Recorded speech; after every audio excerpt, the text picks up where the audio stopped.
Shaolin Kung Fu oddiel Keido Košice. Shaolin Kung Fu je 1500 rokov, starý štýl pochádzajúci z Číny.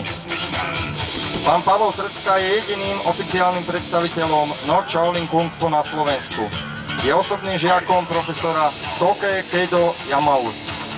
Soke Yamau a jeho žiaci raz do roka navštevujú tento kláštor, lebo Soke Yamau je externým majstrom tohto kláštora.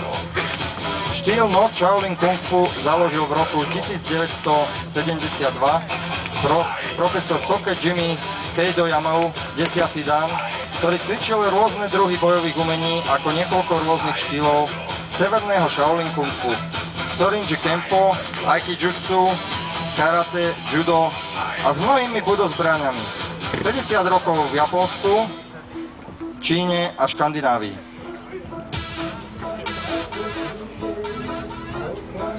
Momentálne môžete vidieť obranu proti jednému útočníkovi. Klub oddiel Keido Košice má samozrejme vo svojom týme aj dievčatá a ženy. No Shaolin Kung Fu je oficiálne uznaný a registrovaný štýl. Bol vyvinutý tak, aby bol schopný účinne čeliť rôznym útokom z rôznych bojových umení. No Shaolin Kung Fu je dobre známe ako efektívny systém s rýchlymi a elegantnými pohybmi.